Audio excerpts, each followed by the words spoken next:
Hey, welcome everybody. We're here with our first CBD brand spotlight with the CBD Business Success Group. Thanks for joining us. We got our special guest today, James Cummiskey. He's a CEO of Players Fuel and Compare CBD. And we also got my partner, Paul Booth, along with us to interview James. We got the British Bulldogs in the house. That's what I was calling you guys. Oh, somebody's calling me here. Let me stop that. So welcome, guys. Thanks, James. Nice one, guys. Thank you for having me. Appreciate it to be the first guest. I'm guessing of many on this show that you're going to be doing. And can I just say, to start off with, I think it's a great idea. The group's there, and it's a great community. And pleasure to be the first guest. Oh, thank you, James. It's a pleasure to have you, and your story is so incredible and inspiring. And when I met you, I was like, man, this guy is a real boss. I like the way he carries himself, and you really execute. So I'm excited to have you on to talk about your journey and some of the things you're doing with Players Fuel to inspire our members, of course. And that's what we're all about, just providing the value and sharing our stories. And then we got Paul here joining us. Thanks, Paul, for joining us on this call. No, my pleasure, dude, Matt. It's like I'm looking forward to this. It's something we discussed a while back about celebrating brands inside the actual success. Yeah, for sure, man. Looks like it's Paul got a little frozen there, but we'll keep going, James. Paul, hopefully Paul will come back here. So James, tell us about your background and then what got before CBD and then what got you into CBD.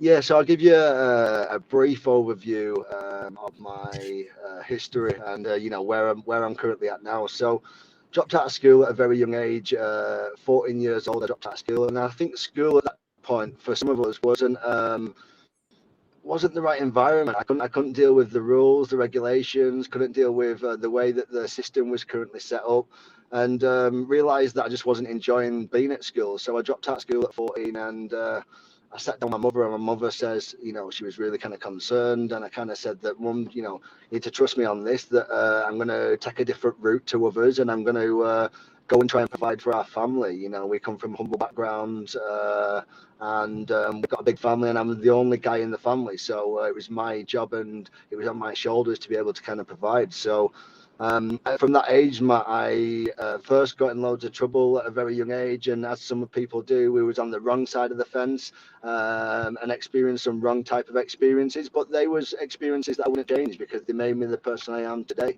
And then I went through sales for many of years until I had my first child. And when I had my first child, I stopped working for people and decided to then work for myself. I set up a digital marketing company, which I run for 6 years. And when I say it was successful enough to pay me a living and pay my bills and grow to a small to medium-sized agency. Nice. And at that point, I went to see my mother, and my mother's got fibromyalgia, or she had fibromyalgia. And I was about to launch a website called CompareMyWebsite.com, which was basically a comparison website for the digital sector, which had all websites under one roof that a business owner could go on to. And my mother says, struggling with the fibromyalgia, and we mentioned CBD, and she couldn't work out the difference in the strengths, the carrier oils, what was good and what wasn't, why one was £30 and one was £70. So basically, when we sat down and we looked at the industry and what information was out there was zero out there, and this was 3 or 4 years ago. There was nothing out there at the time.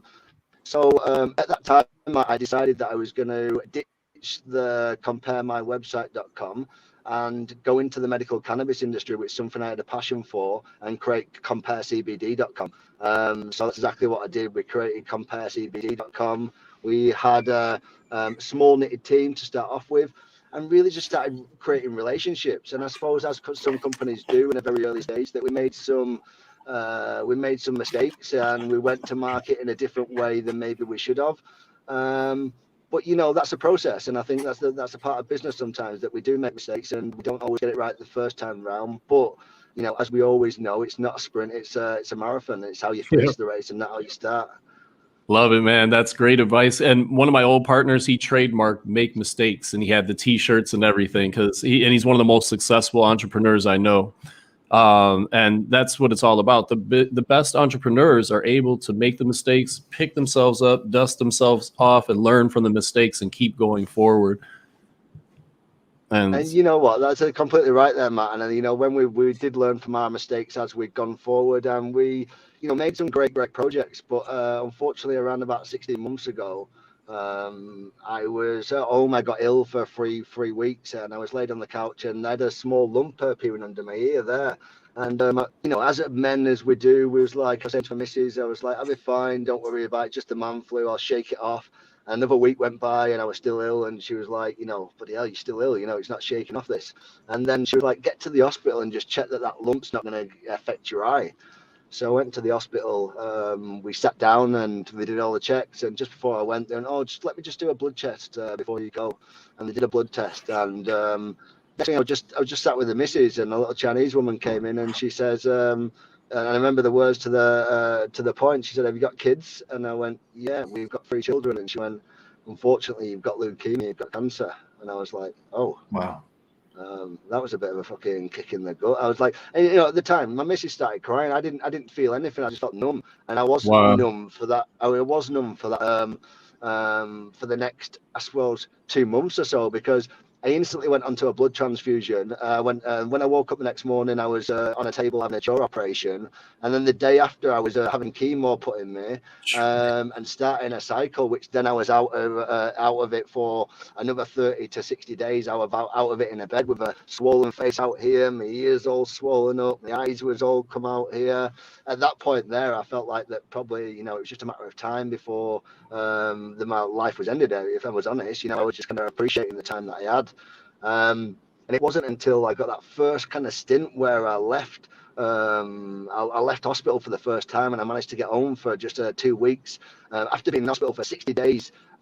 Christmas time, this is all over Christmas, New Year, all January. Got home at the end of January, and then I realized that this wasn't the end. This was just the start. This was the start of a battle. This was the start of a new process. And at that point there, I went from maybe thinking that my life was ended to then thinking, you know, that this is the start of my new life, and this is where I have to start battling for my kids. I have to start battling for what I do.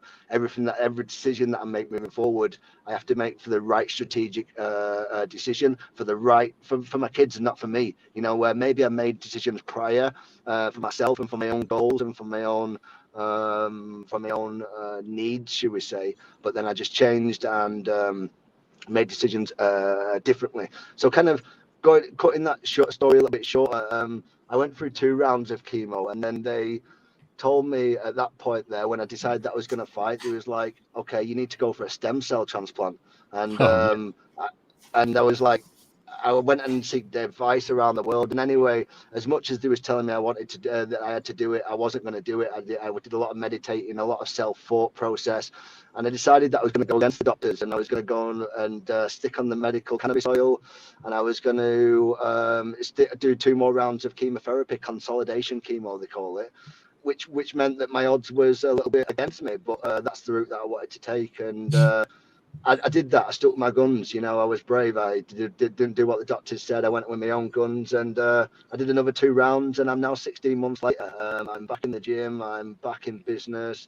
Make some great friends, business partners, and you know, I feel like that everything that happened now happened for a reason. It wasn't something that just happened out of the blue. It's a cleanse of my life and a cleanse of my soul in a way, and giving me a view from a different point of view. So yeah, blessed to be still here, blessed to be in the medical cannabis industry. And I suppose now I know more than most, you know, how medical cannabis can save your life. You know, I've still got to take it every single day and every morning. THC oil, high strength THC oil. So if you see me doped up on camera sometimes, it's not me stoned out of my head. It's just having my oil that I need to have for medicine. But you know, yeah, I know firsthand now how medical cannabis can be an influence on someone's life. So it's an industry that I have more passion for than anything right now. Yeah, so inspiring, and just the way you're able to keep with your vision through all that, man. I've been watching you, and it's just really inspirational to me, man. And you know, anything I can do to help you, you know, I'm always there for you, brother. Thank you, appreciated. Yeah, man, and you know, people that are watching, you think you're going through a lot as an entrepreneur, you know. So some days we pity ourselves, and then we hear stories like James, and like, man, he was running his business through all of this too. So like, You know, it's quite funny, Matt, that I created a little mini brand called, it's a gimmicky project, but I created it because I was bored in the hospital bed to start off with. And this was on round 1 and 2 of chemotherapy. I created a brand called CBD Bible, and it's got loads of articles, and it's it's a cool little brand, but it was just something that I was bored, and I wanted to create something. I wanted to kind of keep creating. That's what I do. I want to build, and then I got to round 2 and 3, and I started to then delve into my companies and to compare CBD, but more importantly, I wanted my own brand on the floor. I wanted something that I could really kind of put my passion into.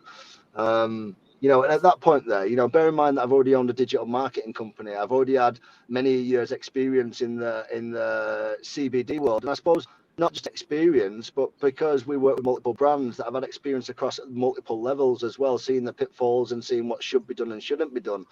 I suppose I think it was round 1 that I jumped into your group, Matt. I think first, the business success group, the first group that I got into, and I noticed Paul.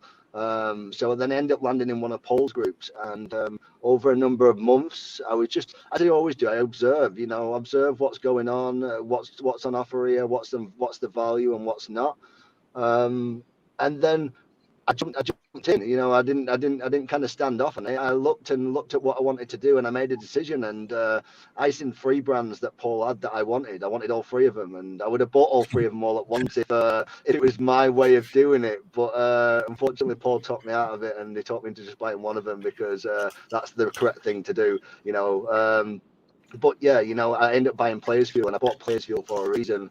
That I already know the pitfalls. I already know that it'll cost me more than like the amount that it cost me for the brand in my time. Just my time will cost me more than that. And then I've got stuff like building my websites, doing my content out, finding my product designs, doing my product designs, finding the domain name, kind of everything that kind of comes within the building. That's only on the digital aspects, so that there can take weeks and months, and not only weeks and months, but more importantly, for the stage that I was at, it can take stress, and it can put you in a situation where it can drive you to be ill. You're putting too much pressure on yourself when you can be wise about it, which I did at that time. I thought I'd work smarter rather than working harder, and I went and purchased a ready-made brand that gave me the correct foundations to then build my business. That's awesome.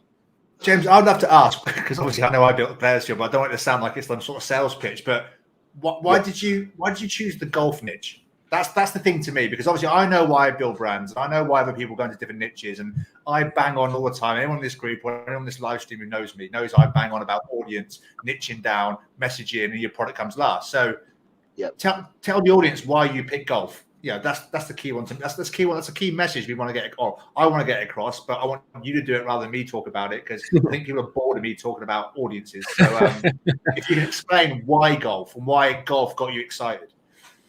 Yeah, so the 3 brands that I seen was all in the sporting world. I wanted something from the sporting industry because I felt like the sporting industry has a great deal of potential for influencers, ambassadors, but also something that I'm passionate about. I don't believe that you can have a brand and just like an everyday brand that you've got no passionate about, because I agree. You get a brand and you get a product that suits everyone. It's for everything, and then no one's passionate about that because you're saying that you're passionate about everything and everyone, and you're not passionate about everything and everyone. So I wanted to get something that I was passionate about. Now I have to be honest, I'm not passionate about golf. That golf, I've only taken up golf since I purchased the brand, but I'm passionate about sport, and I'm passionate about CBD, and I'm passionate about performance. So the real reason, the number one reason why I took Players Fuel over the other 2 brands that I seen, was that I knew that Players Fuel could be more than a golf brand in the future. But I knew that towards the golf niche itself, I knew that it was a market that was number 1, populated with people who spend money, and number 2, populated with people who have, once they're interested, they're massively interested in it, they're committed to the sport, and number 3, that it was probably the least populated market out of any of the niches, bar the yoga one that Paul's put out there. You know, I think there's one or two brands in the golf world, and if I'm honest, they're piss poor brands. You know, they've got no branding. They're just good names, which they've managed to come into the market and buy something like Golf CBD or something of a similar concept of that, but put a shit brand behind it. So, just to answer your question there, Paul, the real reason why I bought Players Fuel was the fact that the industry and the niche was perfect for CBD brand, but secondly, I thought the brand itself was tremendously thought out in regards to the sport industry for a longer term project. Yeah. The bit I like about it, and this is the bit I want to convey across, is that obviously golf is a niche within the sports market. Now, when you're creating a brand, anyone creates a brand, you've got to think about always what they're using today. What are golfers using today? What are football players? Obviously, football in the UK means something completely different to football in the US. But like any sport there is, like mountain biking, road biking, there's all different areas that these people buy stuff already. And like you said about the golf niche, golfers are always looking to do three things: hit it straighter, longer, with more consistency. And they spend a fortune trying to discover the golden chalice of driving the ball like Bryson DeChambeau on a par 5, 400 yards. But they forget the simple thing, as you know, it's their body. They can hold the world's #1 best golf club in the world, and they can't hit it properly. No different to a guy. Just because you buy an Aston Martin does not make you a racing driver. So you try and drive that car fast on the road, you're going to end up in a ditch if you've got no skill. So it's the human body, right? Which obviously CBD supports different changes in the human body, but like you just said, it's a brand. It's not a CBD brand. It's a golf brand, performance brand. So it's when people understand the power of niching down, because we are going to get onto the strategy you're doing right now, which I believe within 12 months you begin easily over 1 million views from YouTube a month to your brand, easy. But we'll get onto what you are doing in a bit. But yeah, I just want to add on to the thing you said about why golfers love spending money. Golfers have massive problems they want solutions to, and that is pain, but also ego, and outdriving your powers. It's all part of it, right? That's why they buy the next $400 driver. Yeah, and then from a sales opportunity, every golf course has a pro shop where they sell products. It's the best niche to me. I've been screaming it for 2 years now, and because I love brick and mortar sales as well. So to be able to have the opportunity to get into thousands of brick and mortar locations that are niched down to your niche, I mean, it's just incredible. I've got a stat in my group somewhere. So I've got a stat in my group in the US about, I think there's like 15,000 pro shops across the US. There's like 20,000 courses. It's like, that's like, right now, they've probably got 0 CBD performance-based oils or creams or gummies in there. So you're going in there completely new with this, what would seem to be a new technology, a new thing, and you can literally crush it. And you're right. So you said, James, you need a good. Go on, buddy. I was going to say you're right in saying there as well that the business owners that do own the pro shops are very proud people, and they're very competitive people in the same respect. So the one pro shop wants to compete with the next pro shop, and it's an industry that, like you said, wealth is a common thing in the golf industry. A lot of these golf courses are really, really well financial backed, and don't get me wrong, there's some of them that are not very well financial back, but that's more important for them to have our model, because our model is going to help them generate the finances that they need to survive.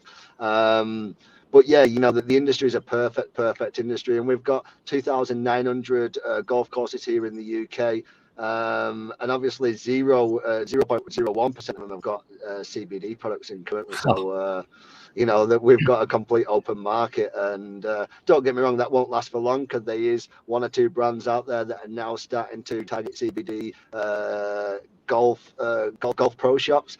But we've just got to back our brand against the rest, which we certainly do. Yeah, and just go fast. Yeah, man. James, I want to say something that I'm aware of. Obviously, we're both aware of it, but this is an example, guys. For them, this is just James. This is just the brand's only recently launched.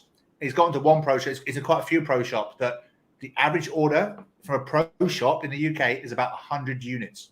Now, you can do the maths in your own brands right now and you can work out, if you sell 100 units of oil to a retailer or a wholesale deal, how much you're going to make. So think about that. If James got into just 20% of the golf courses in the UK, It was in 2000, you said? Yeah. So there you go. 400. 20% of them doing 100 units per place per month or 2 months, then that's niching down. That's a lot of bottles. That's a lot of bottles, yeah. And a lot of profit. And that's before he's done online retail sales. Yeah, exactly. Yeah. And you got all of Europe and the US. Yeah. So the expansion is huge with this. And like James, so far, what have been some of the biggest challenges you faced setting the brand up out of the UK?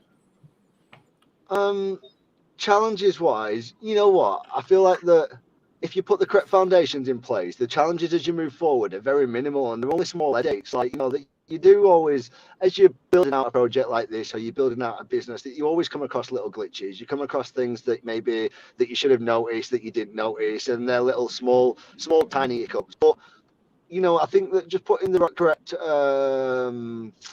product foundation in place. So really important, when obviously you guys will know, but when you're building a brand out, making sure that the fundamental foundations of the brand is obviously first and foremost on point, but then back that up with the manufacturing side of the brand, making sure that you're getting the right price points, because when you go into market, that you're very limited on your movement. If you haven't got the right price points, you end up going to market with a product that's going through 3 sets of hands after it's coming through the manufacturer, and then dropping on your shelves, so it's got 3 markups on already. And then when you get to the distributor level and you try to target distributors, you just got no room in your product to be able to mark it down. So I think the number one bit of advice I would say when you're launching a brand is making sure that you've got the right manufacturing structure in place, or you'll just limit yourself as you move forward. But I don't think there's been many great hurdles that we've come across, Matt. I think, and I'm not kind of blowing my own trumpet, but I think this one here has been pretty much straightforward. It's been plain sailing from day one to where we're at now. That's awesome, James. I was thinking in my head, like, if I were you, I'd answer me like, shit, I just beat cancer, motherfucker. This is easy. Everything else is James, I'll blow your own trumpet. I'll tell you why you haven't had that many hiccups. It's because you've understood how to go to market with this product in the golf space. Now, your fastest way to market, as we're getting to in a little bit, is not trying to go down the route that most CBD brands try and go down.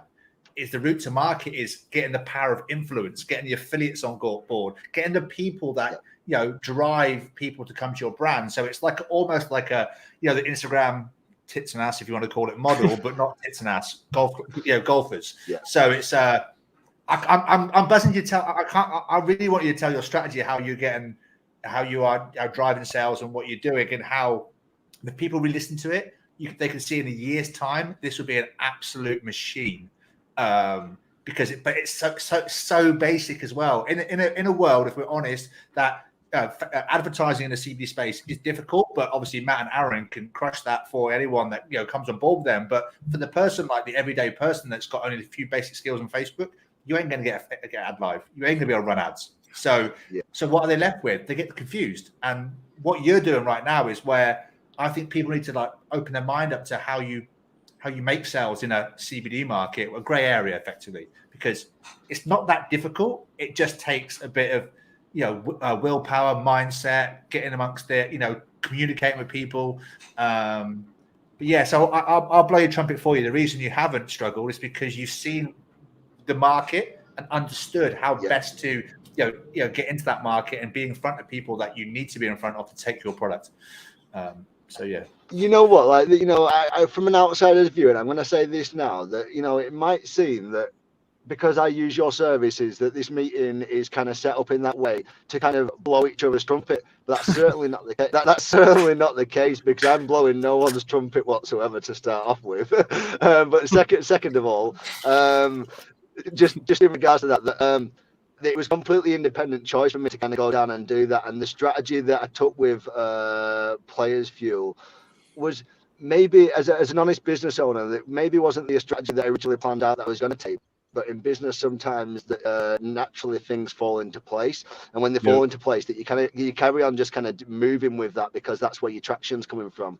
That's the key to success, James. Not to interrupt you, but when you start to see something working, that's the key as an entrepreneur, to notice that and throw the fuel on that, right? Yeah, most definitely.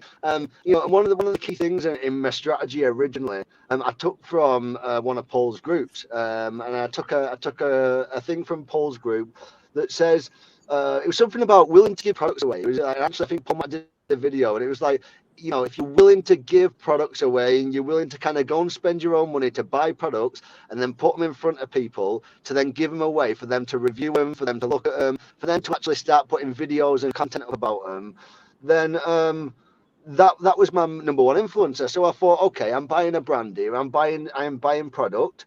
I need video and I need content and I need that cult following to start off with. And I thought, I'm going to go out there. And I went out there and I bought myself 1,000 bottles. I went out there and sourced myself the correct manufacturer for my clothing range. You know, like, just to kind of explain as well, I didn't go to market just with a CBD product. I went to market with a CBD product, a beautifully designed hat, quality, a mask that probably the best mask that well, from our reviews, the best mask that people have worn, and a top that's really nicely designed and quality as well. So I went to market with 4 products, and just one of them products being a CBD product. And the reason for that, it was really vital, because I didn't want to go to the market as a CBD brand. I wanted to go to the market as a golf brand. And if I went to the market with just one CBD product and one apparel, then I was a CBD brand that had one apparel to go with it. Because I went to the market with a clothing range and I just had one CBD product to go with that. And it made me a golf brand in general, rather than just being looked upon as a CBD brand that's targeting the golfing world. So when I first set it up, I went and found myself a manufacturer for my clothing. I went to use my manufacturer facility for the products that we do. And I just decided that I was going to start giving some products away to influencers. And I started targeting them via my social platforms, and quickly realized that Instagram was my number one activity platform. It was getting me the most traction. It was building times 5 or times 10 faster than any of my other social platforms. And there seemed to be a much more golfing content going on there on a daily basis than I could find on any other platforms. It was just the easiest route to market. So once I noticed that Instagram was my main port of channel to kind of get out there to my audience, that was my full attention then, was Instagram. We started targeting influencers on Instagram and basically giving them product packs to review. So that's how it all started. We just sent out product packs, you know, can you review this? And we was targeting, not going super big, going for millions of people that you're definitely not going to get a review off. We're going for anywhere between 5,000 followers to 50, 60K maximum. And, you know, every now and again, maybe if we feel like it's a good fit, we would chuck one in that's 100K or 126K, etc. But we just started sending them out, and I'm just giving products away. Now, I didn't know at this point whether I would get any reviews. Would I get any responses? They agreed to give me them. They give me their address. They give me the thumbs up on Instagram. So for me, that was good enough. And I just sent them out blind. I kind of got my products packed up and started sending the packs out. Now, instantly, once I started sending the packs out and I got my first couple of reviews, I started getting messages then from golfers. So one pro contacted me. And that pro contacted me, and straight away I thought, pro ambassador. I thought that was a great shout. He just turned pro as well. So I knew that he was on the starting point of where I needed to be. I didn't want to go right in at the top end. I certainly didn't want to go in with an amateur, because that makes that I look like a brand that's focusing on the lower end of the golf market. I needed to launch with a pro, but I needed to launch with a pro that would be willing to come on with a brand that was brand new. So yeah. I got the first pro on board that just turned pro, and we announced him. And then through that announcement, we got 3 or 4 different messages that says, "Oh, as in that you've announced a pro. Any chance that we can get more information about your ambassador program? We'd love to be on board with your brand." And I thought, "Oh, this is interesting." And I thought, and this guy was an amateur, and I thought, okay, so as a company, as a brand, as an ethos, I wanted to support all levels of golf. I wanted to give back, and I didn't want to be that, you know, hungry, greedy brand that only went for the top. So I thought, okay, we've got an amateur ambassador, and I announced him. A junior came. So, and then that junior came, and I thought, oh, okay, juniors, they need support too. So I announced him, and a long drive ambassador came. And then I thought, okay, long drive, what's this? So I was researching long drive, and I thought, oh, bloody hell, this is cool. It's like Happy Gilmore. I thought they're just slugging the ball as far as they can. I thought it's great. Yeah, I love that stuff too. Yeah, but we need some of these guys in our team. So I thought, let's bring these guys on board. And I announced the long drive. And then I just seen the momentum then. I knew that by every time I announced an ambassador, I had 4 more inquiries that came through for new ambassadors. So at that point there, I thought, okay, I need to put a bit of a criteria in place of what I'm looking for, what actually is my perfect ambassador. I don't want to be giving loads of clothing away for free. I just started niching down a little bit and making sure that that they was playing competitions. They was willing to wear my clothing in all the competitions this year and be part of my team. You know, they had to be.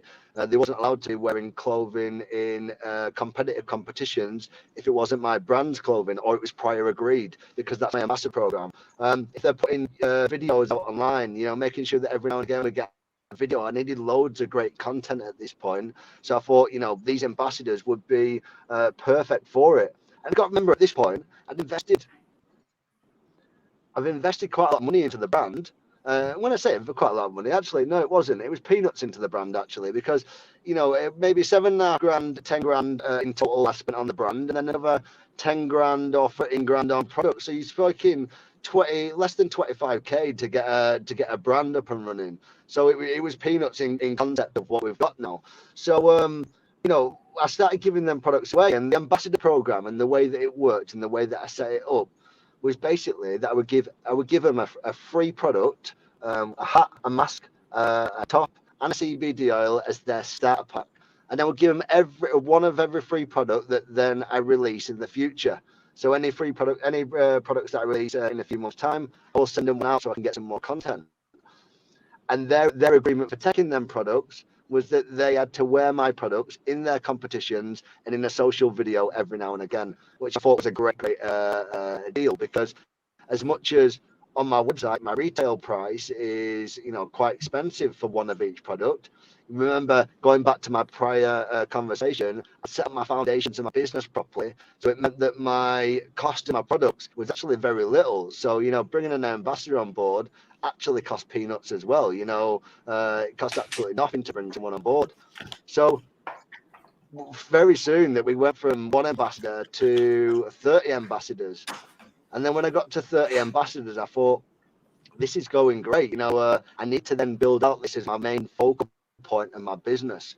And that's what I did. So I started building out the model and my business around my ambassadors now. And we put a model in place for these ambassadors where basically when they come on board and they get one of each product and they're part of our team, Players Fueled team, we know the pitfalls that golfers go into, and golfers, after, if they don't achieve the top 20 status, they don't get paid. If they don't have sponsorship, they don't get paid. You know, they've got loads of fees to go around competing, and most of them have to get secondary jobs. So we knew that was finances was a problem in golf. So a model in place, a four-tier model where our ambassadors could earn 4 different revenue streams by being a Players Fuel ambassador. It was very, very simple, and each revenue stream benefited the brand, but it also massively benefited the golfer and the pro shop. So the revenue streams was basically, rather than our 100 ambassadors in total that we've got on board, rather than them sharing our posts every single day that they're going to do as a show of support, or rather than them having our link in the bio and not getting paid for it, we give them access to an affiliate portal. And that portal there gives them be able to take our links and add a unique reference on the end, so that every time they share a post.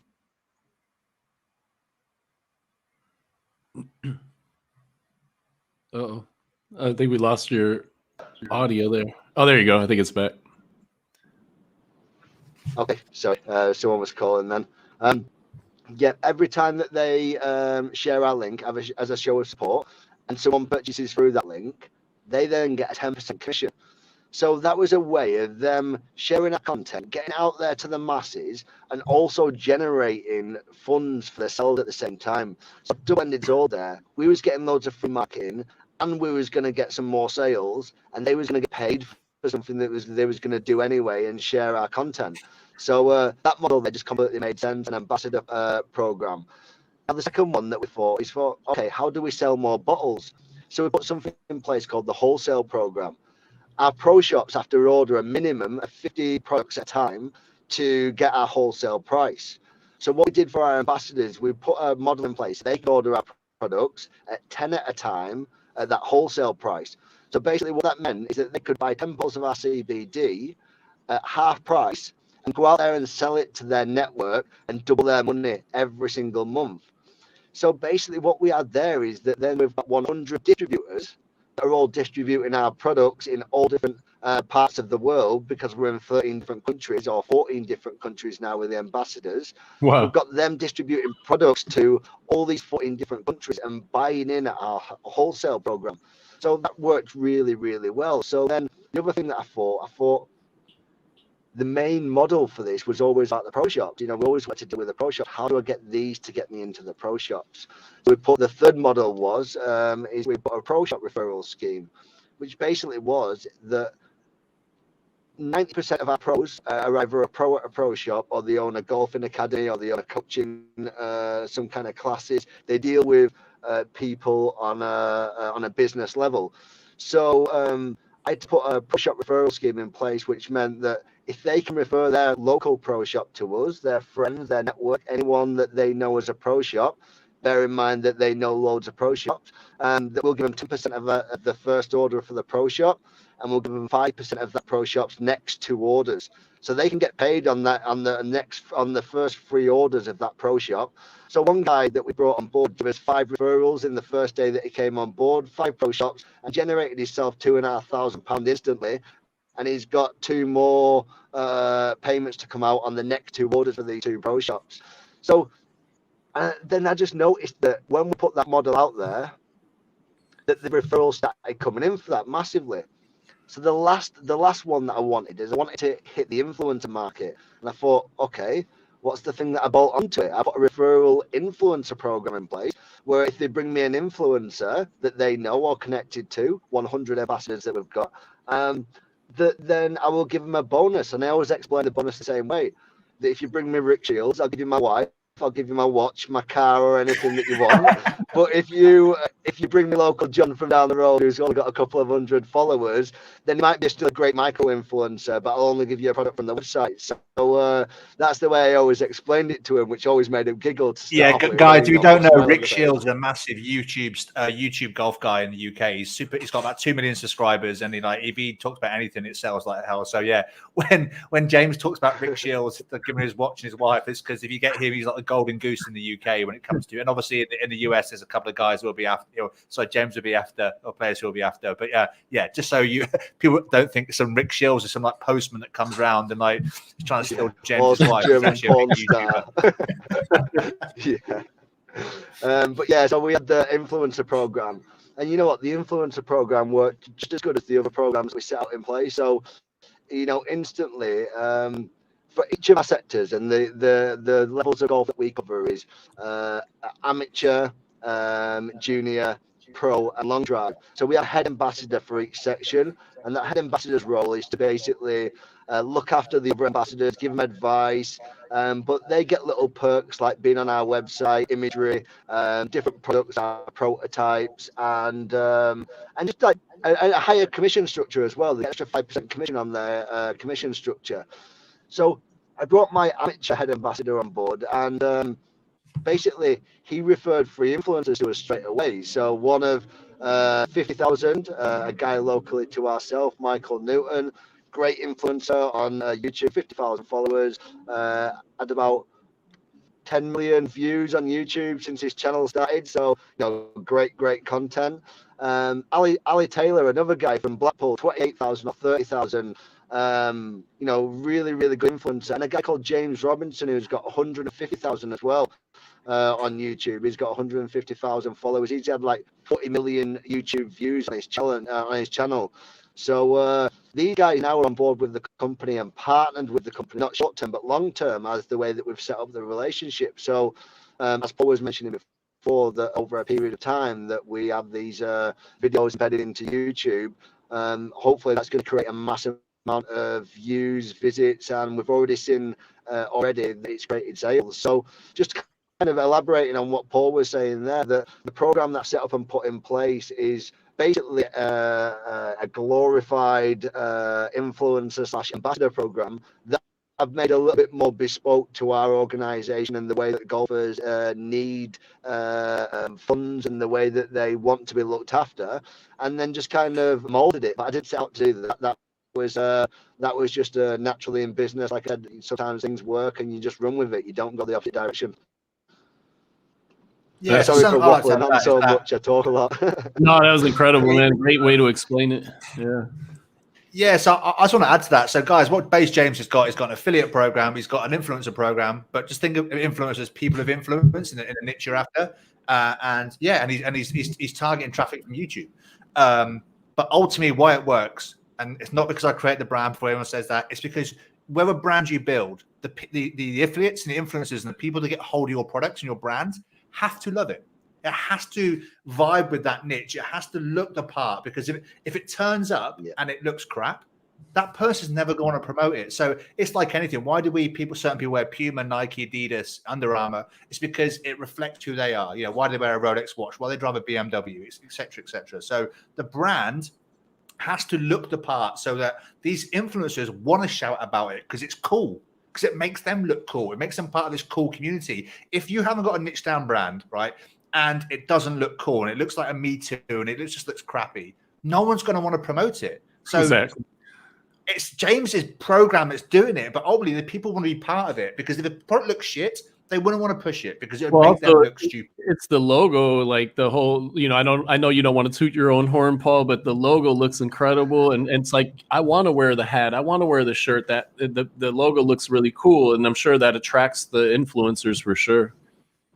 Matt, you know, one thing that I mentioned earlier on in the conversation, that we basically, it was a doddle and there wasn't no hurdles, and that's the reason that there wasn't no hurdles. Number one, that we did sell the business correctly, but secondly of all, the perception. And I've owned a digital marketing company for 6 years as well, so I know I could have created a brand myself. I couldn't have created that brand, you know, I couldn't have done that.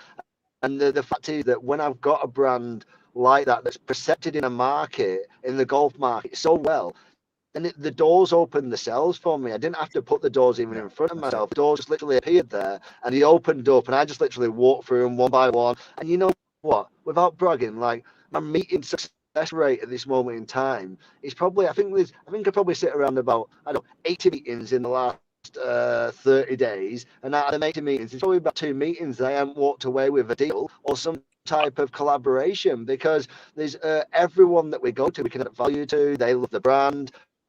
We've set up a model that works for them, and but it all stems down to having that right foundation of the brand, because I wouldn't have built the images that I built if I didn't have the first starting point. I wouldn't have gone off the content that I went off if I didn't have the first starting point. So my job is made so much easier just by having the right brand and setup, and not only so much easier, but it was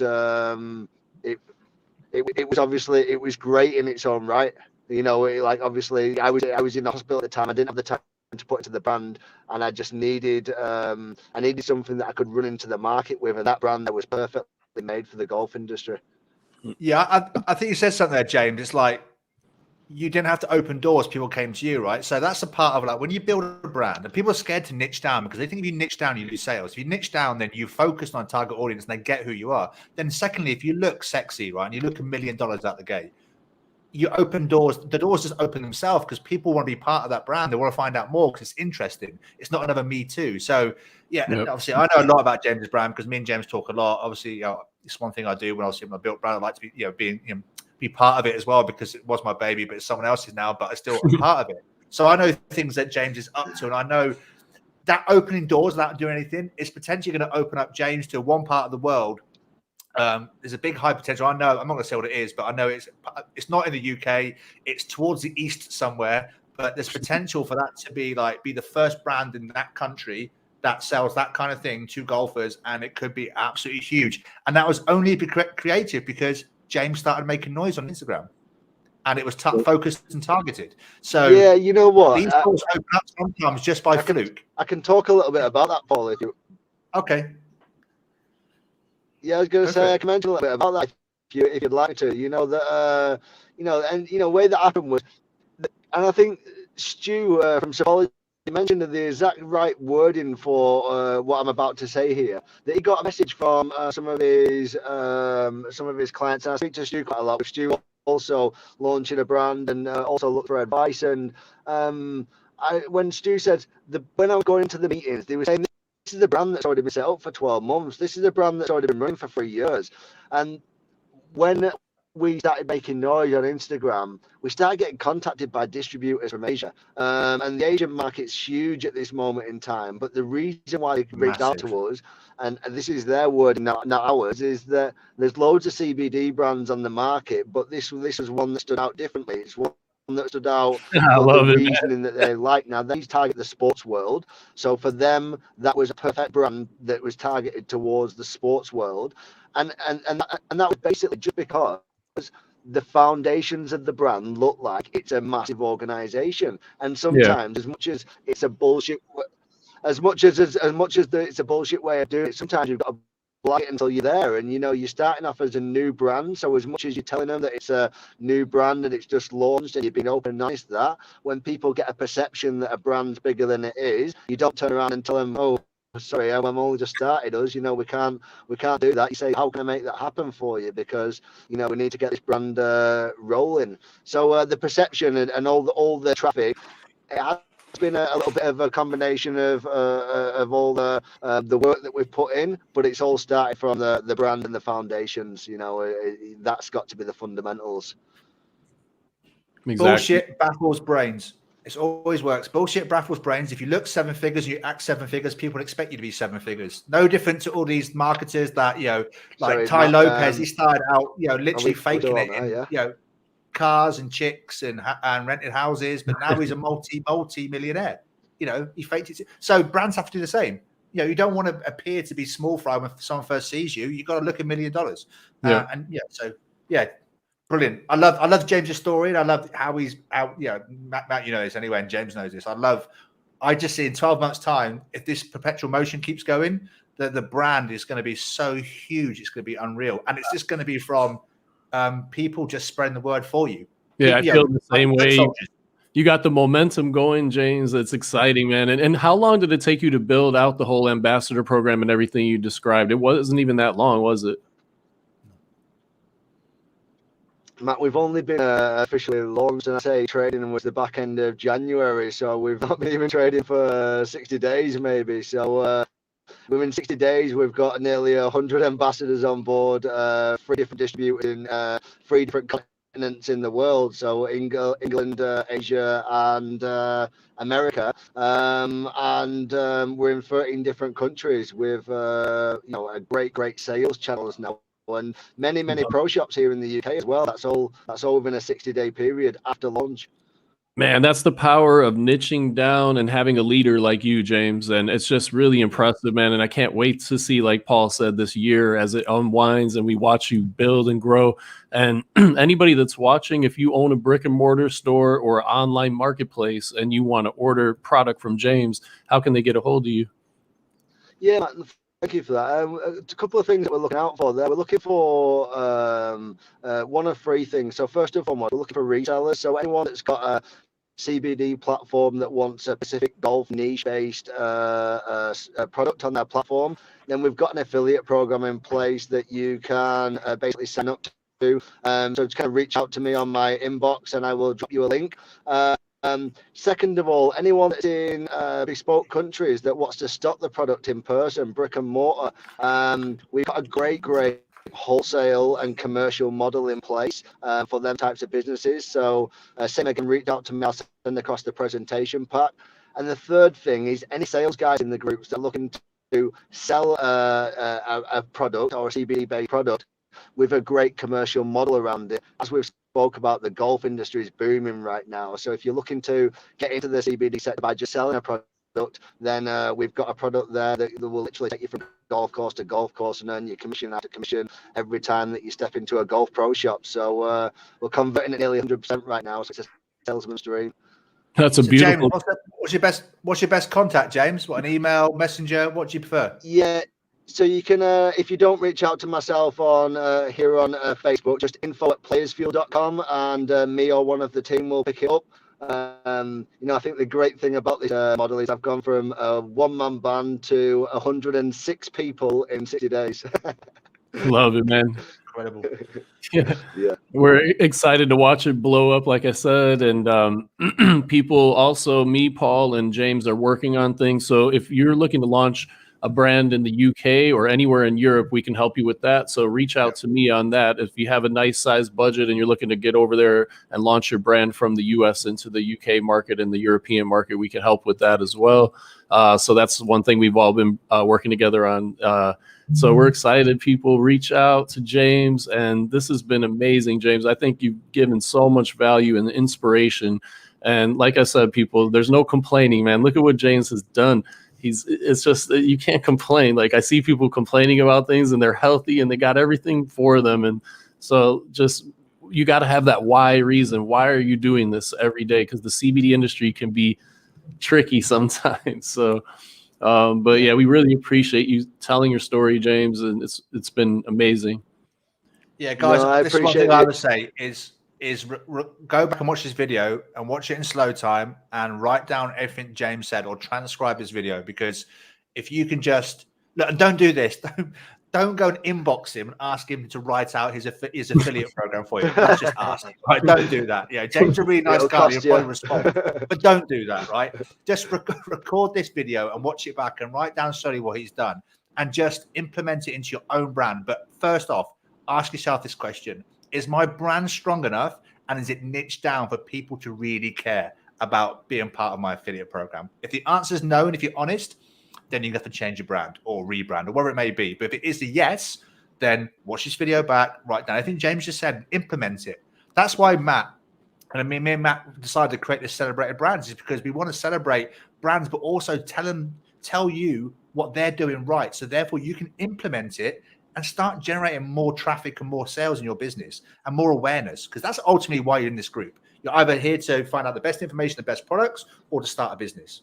That's what it's about, right? So I'd watch this back if I was you and take heed of it. It's power what James is doing. In 12 months' time, the brand's going to be a monster in a good way. Yeah. It's going to be a big pain for James because he's going to have too many sales, too many ambassadors, and too much going on. He's going to have to hire people. But hey, that's part of business. Yep. Yeah. So you know what? I think that the value that I've got to say before we finish off the call, value that I've took from both of the groups, and I don't, people that hear me on Clubhouse talking in rooms, when you guys are not in there, or when I'm speaking about people in meetings, etc., I'm always mentioning these groups and mentioning groups because these are the groups that are influencing my decisions in business at this moment in time. These are the groups that have changed my thought process of how I'm looking at strategies and the way that I'm going to markets. And I'm not going in there, and I didn't go in there and pay anyone for this information. I went in there and took it free to start off with, and I went there and just absorbed it and took it all in, and then realized on how I could implement it in my own business. So this is not something you have to pay for. Utilize all the information that's in these groups, and like Paul says, write it down. I did. I've written everything down. If I seen something, I would take a photo screenshot of it, and then I would take it back to my computer, and then I would work on how I would implement that in my business, and then just put a mini strategy in place. And whether I used it then or I used it at a later point, I always knew that strategy could be implemented through a value that Paul or yourself, Matt, has added out in the group by putting out information. So I can just say that the groups have massively helped me, and I'm thankful. Well, as you know already, I'm thankful for everything that I've got in life at this moment in time, but I'm thankful for the situation I find myself in right now, for making the right decisions. And it all starts with the right decision. You've got to make the right decision there to go into market the right way. Don't dip your toe in. Go in correctly, and go in with the right type of brand and the right type of manufacturing structure. And as Matt says, if you need help in Europe or anywhere around the world, reach out to Matt, and I'm sure he'll connect you with the right people. Yep. Thanks, James and Paul, for joining us. And this has been really inspirational, and we're going to be back again soon with another interview with the Brand Spotlight. And thanks for joining us, all of our viewers. And if you have any questions at all, reach out to James or me or Paul. We're happy to help you. That's what we're here for. And once again, James, thank you, sir. And I can't wait to meet you in person and smoke a joint together, and maybe drink a pint. Oh yeah, 100%, Cheers, James. 100%. Regardless of the situation, we'll 100% make that happen. But guys, yeah, I appreciate your time as well, and apologies that I'm in the car, as entrepreneurs do sometimes. We plan to be back home from meetings and we don't. We get stuck on the road. So I packed up and I'm sitting the meeting in the car, and I'm going to head home now. So thank you very much, guys. Appreciate it, and have a great day. You too. Thanks, safe guys. drive, James. Thank you, everybody, for watching, and we'll see you again soon.